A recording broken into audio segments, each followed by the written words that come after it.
Hello students, welcome to our channel. நாம் இன்னைக்கு இந்த பதிவில் அரையாண்டு பொதுத் தேர்வு கணிதம் 10ஆம் வகுப்பு பொதுத் தேர்வு அந்த கொஷின் பேப்பர் வந்து மாடல் கொஷின் தான் நம்ம பார்க்க போகிறோம். அப்போ பார்த்தீங்கன்னா 10th ஸ்டாண்டர்ட் மேத்தமெட்டிக்ஸ் கொஷின்ஸ் வந்து நீங்கள் எப்படி அப்ரோச் பண்ணணும், இந்த கொஷின்ஸ்க்கு ஆன்சர்ஸ்லாம் எங்கே இருக்குது, இதெல்லாம் நான் உங்களுக்கு வந்து விளக்கமாக சொல்கிறேன். நீங்கள் இப்போ தான் நம்மளோட சேனலுக்கு புதுசாக வந்திருக்கீங்க அப்படின்னா மறக்காமல் நம்மளோட சேனலை சப்ஸ்கிரைப் பண்ணி வச்சுக்கோங்க. நம்மளோட சேனல் நேம் வந்து ஸ்கூல் நியூஸ் தமிழ். மறக்காமல் அந்த பக்கத்தில் இருக்கக்கூடிய பெல் பட்டனையும் கிளிக் பண்ணி ஆல் அப்படின்ற ஆப்ஷனையும் செட் பண்ணிக்கிட்டீங்க அப்படின்னா உங்களுக்கு வேண்டிய எல்லா நோட்டிஃபிகேஷன்ஸும் உங்களுக்கு வேண்டிய எல்லா அப்டேட்ஸும் வந்து சேரும். அதே போல் பார்த்தீங்க அப்படின்னா கீழே டிஸ்கிரிப்ஷனில் வாட்ஸ்அப் சேனல் லிங்க் இருக்கும், அதில் ஜாயின் பண்ணிக்கோங்க. உங்களுக்கு வேண்டிய எல்லா அப்டேட்ஸும் நோட்ஸு ப்ளஸ் ஆன்சர் கீ எல்லாமே அங்கே வந்துடும், கொஷின் பேப்பர் எல்லாமே அங்கே வந்துடும். வாங்க இப்போ வீடியோக்குள்ளே போயிடலாம். இப்போ மேத்தமெட்டிக்ஸ் பொறுத்த வரைக்கும் சென்டம் வந்து வாங்கணும் அப்படின்னா 1 மார்க்கில் வந்து நம்ம அதிக கான்ட்ரிபியூஷன் வந்து பண்ணணும்.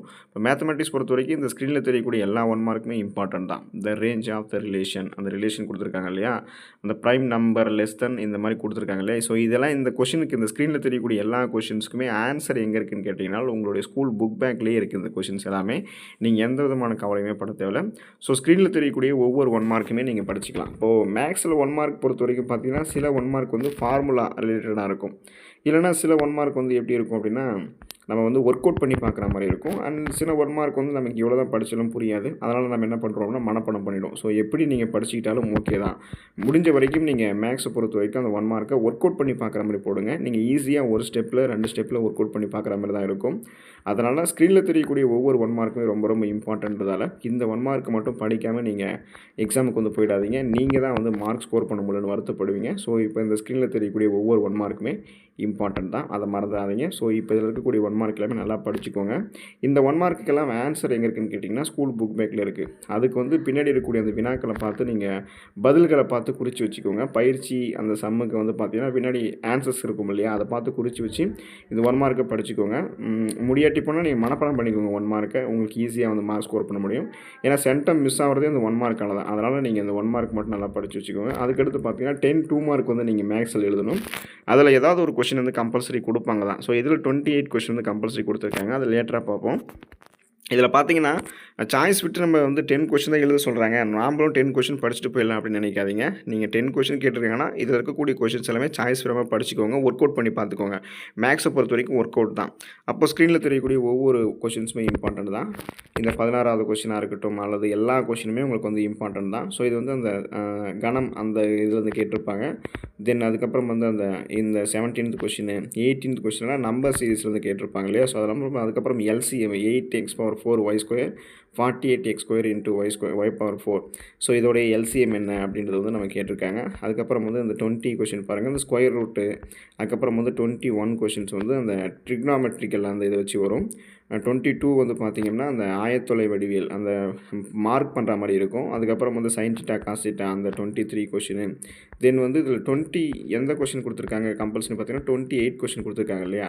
ஸோ இதில் வந்து பார்த்தீங்கன்னா 28th கொஷின் வந்து find the equation of a straight line perpendicular the line வந்து y = 4/3x - 7 and passing through the point 7, -1. So இதை வந்து நீங்கள் எழுதணும். இதை வந்து கம்பல்சரியாக எழுதிட்டு மீதி இருக்கக்கூடிய கொஷின்ஸில் சாய்ஸ் விட்டு நீங்கள் எழுதணும். ஆனால் எல்லாமே நீங்கள் வந்து படிச்சுக்கோங்க. மேக்ஸ் பொறுத்த வரைக்கும் நல்லா ஒர்க் அவுட் பண்ணிங்கன்னா நல்ல மார்க் வந்து வரும். சென்டம் எடுக்கக்கூடிய அளவுக்கு இருக்கக்கூடிய ஒரு சப்ஜெக்ட் தான் மேக்ஸாக இருக்குது. ஸோ விடாமல் படிச்சிருங்க. தென் பார்ட் 3 போனீங்கன்னா 10 5 மார்க் எழுதணும். அதில் வந்து 42 கொஷின், அந்த கொஷின் கம்பல்சரி. அதில் பார்த்தீங்கன்னா உங்களுக்கு அந்த கணம் அந்த லெசன் வந்து கேட்டிருப்பாங்க, இல்லைனா வந்து அல்ஜிப்ரா லெசன் வந்து கேட்டிருக்காங்க இல்லையா. ஸோ 30வது கொஷின் அல்ஜிப்ரா, 31வது கொஷின் வந்து நம்பர் சீரிஸ் வந்து கேட்டிருக்காங்க.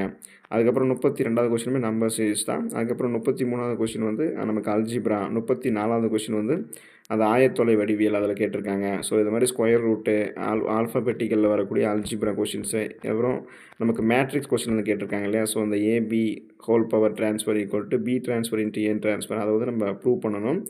State the prove basic proportionality theorem, அந்த ப்ரொபோர்ஷனலிட்டி தேரத்தை வந்து நம்ம ப்ரூவ் பண்ண எழுதி காட்டணும். இல்லைனா 37வது கொஷின் 38வது கொஷின், இந்த ஸ்க்ரீனில் தெரியக்கூடிய ஒவ்வொரு கொஷினுமே உங்களுக்கு வந்து ரொம்ப ரொம்ப ரொம்ப இம்பார்ட்டன்ட் கொஷின். இந்த கொஷின்ஸ் எல்லாமே உங்களுக்கு வந்து எக்ஸாம்பிள் சம்ஸில் இருக்கலாம், ஆர் வந்து பயிற்சி சம்மில் வந்து இருக்கலாம். ஸோ பயிற்சி அல்லது எடுத்துக்காட்டு எந்த இதில் இருந்தாலுமே நீங்கள் இந்த கொஷின்ஸ் எல்லாமே நல்லா படித்து வச்சுக்கோங்க. இதுதான் உங்களுக்கு வந்து கேட்பாங்க. மேக்ஸை பொறுத்த வரைக்கும் உடனே நமக்கு வந்து அந்த மேக்ஸ் வந்துருமா அப்படின்னு கேட்டிங்கன்னா அப்படி கிடையாது. நல்லா ப்ராக்டிஸ் பண்ணணும். நல்லா ப்ராக்டிஸ் பண்ணும்போது தான் மேக்ஸ் அப்படின்றது நமக்கு வந்து வரும். தென் வந்து பார்ட் 4க்கு வந்தீங்கன்னா 2 8 மார்க் வந்து எழுதணும். இது வந்து ஜாமெட்ரிக்கல் செக்ஷன். அந்த draw the 2 tangent from a point which is 10 cm away from the center of a circle of radius 5 cm. Also measure the length of the tangents. அந்த கொஷின் கொஷின் எழுதலாம். Or நீங்கள் வந்து அந்த ABC of base BC equal to 8 centimetre, கோணம் 60 டிகிரி, அப்புறம் அந்த bisector of A meets BC and D such that BD equal to 6 centimetre அதை எழுதலாம். எய்தர் ஆர் சாய்ஸில் தான் நீங்கள் இந்த ஜாமெட்ரி வந்து போட போகிறீங்க. ஸோ அந்த 43வது கொஷினுக்கு ஏ இல்லைனா பி எழுதணும். ஏ, பி ரெண்டுமே சேர்த்து எழுதக்கூடாது. நீங்கள் ஏ, பி ரெண்டுமே சேர்த்து படிச்சுக்கோங்க. ஸ்க்ரீனில் தெரியக்கூடிய எல்லா கொஷினுமே இம்பார்ட்டன்ட் சொன்னதெல்லாம் எல்லாமே நீங்கள் எல்லாம் சேர்த்து படித்து வச்சுக்கோங்க. இது எல்லாமே ரொம்ப இம்பார்ட்டன்ட் தான். நீங்கள் எழுதும்போது என்ன பண்ணணும் அப்படின்னா, அடுத்து நீங்கள் அப்படியே உங்களுக்கு எந்த கொஷின் நல்லா தெரியுதோ, எந்த ஜாமெட்ரி நல்லா ஒர்க் அவுட் பண்ணியிருக்கீங்களோ அதை வந்து எழுதலாம். தென் வந்து நீங்கள் அந்த கிராஃப் போடுற மாதிரி வந்து உங்களுக்கு வந்து இருக்கும். ஸோ அதை வந்து நீங்கள் நல்லா படித்து வச்சுக்கோங்க. x² - 9x + 20 = 0 அந்த கிராஃப் போடலாம். இல்லைனா உங்களுக்கு வந்து கீழே இருக்கக்கூடியது அதை வச்சு நீங்கள் வந்து பார்த்தீங்கன்னா sudden competition cash prize will be distributed the participant equal so find the constant of variation அதுக்கு வந்து நீங்கள் கிராஃப் வரையலாம். ஸோ மேலே இருக்கக்கூடிய கிராஃப் வரைஞ்சிங்கன்னா அது முடிஞ்சிடும். கீழே இருக்கக்கூடியதுக்கு வந்து கொஞ்சம் கிராஃப் வரையணும். அது ஒர்க் அவுட் பண்ணி நீங்கள் மேக்ஸ் போட்டு வரைகிற மாதிரி இருக்கும். ஸோ மேக்ஸை பொறுத்த வரைக்கும் எல்லாமே ப்ராக்டிஸ் தான். ஃபார்முலா தெரிஞ்சுக்கணும், கிராஃப் போடணும், அப்புறம் இந்த ஜாமெட்ரி போடணும். இதெல்லாம் நீங்கள் ஈஸியாக பண்ணிங்கன்னா அப்புறம் 1 மார்க் விடாமல் கரெக்டாக போட்டுட்டிங்கன்னா 100 மார்க் வந்து எடுத்துக்கலாம். ஸோ அதனால் நல்லா எழுதிக்கோங்க. All the best for your examination. Thank you students.